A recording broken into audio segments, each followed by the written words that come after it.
ನಗರದ ಎಸ್ಎಂ ಪಂಡಿತ್ ರಂಗಮಂದಿರದಲ್ಲಿ ಏಕವ್ಯಕ್ತಿ ಮಹಿಳಾ ನಾಟಕೋತ್ಸವ.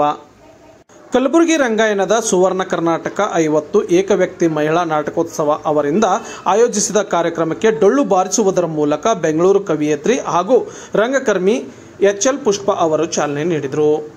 ಇತ್ತೀಚಿನ ದಿನಗಳಲ್ಲಿ ಏಕವ್ಯಕ್ತಿ ನಾಟಕಗಳು ಏಕೆ ಪ್ರಸಿದ್ಧಿ ಆಗುತ್ತವೆ ಎಂದರೆ, ಆಧುನಿಕ ಯುಗದಲ್ಲಿ ಮಹಿಳೆಯರು ಎದುರಿಸುತ್ತಿರುವ ಸಮಸ್ಯೆಗಳನ್ನು ಹಾಗೂ ಸವಾಲುಗಳನ್ನು ಈ ನಾಟಕದ ಮೂಲಕ ಪ್ರದರ್ಶಿಸಲಾಗುತ್ತಿದೆ. ಮಹಿಳೆಯರು ದಿನನಿತ್ಯ ನಡೆಸುವ ಜೀವನವೇ ಒಂದು ಏಕವ್ಯಕ್ತಿ ಅಭಿನಯವಾಗಿದೆ ಎಂದರು. ಇನ್ನು ಸೆಪ್ಟೆಂಬರ್ 3ರಿಂದ ಸೆಪ್ಟೆಂಬರ್ 7ರವರೆಗೆ ನಿತ್ಯ ಸಾಯಂಕಾಲ 6 ಗಂಟೆಯಿಂದ ನಾಟಕ ನಡೆಯಲಿದೆ. ಇನ್ನು ಕಾರ್ಯಕ್ರಮದಲ್ಲಿ ರಾಯಚೂರು ಹಿರಿಯ ರಂಗಕರ್ಮಿ ಶಾಂತಾ ಕುಲಕರ್ಣಿ ಹಾಡು ಹಾಡಿದರು. ರಂಗಾಯಣದ ಉಪನಿರ್ದೇಶಕಿ ಜಗದೀಶ್ವರಿ ನಾಸಿ, ರಂಗಾಯಣದ ನಿರ್ದೇಶಕ ಡಾಕ್ಟರ್ ಸುಜಾತಾ ಜಂಗಮಶೆಟ್ಟಿ ಸೇರಿದಂತೆ ಅನೇಕರು ಸಮಾರಂಭದಲ್ಲಿ ಭಾಗವಹಿಸಿದ್ದರು ಎಂದು ಬುಧವಾರ ರಾತ್ರಿ 9 ಗಂಟೆಗೆ ನಾಟಕೋತ್ಸವ ಸಮಿತಿ ಮಾಹಿತಿ ನೀಡಿದೆ.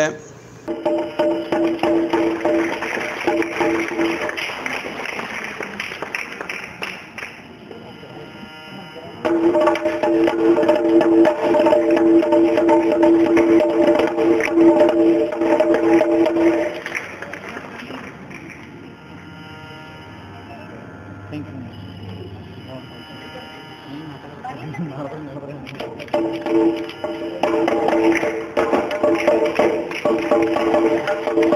you.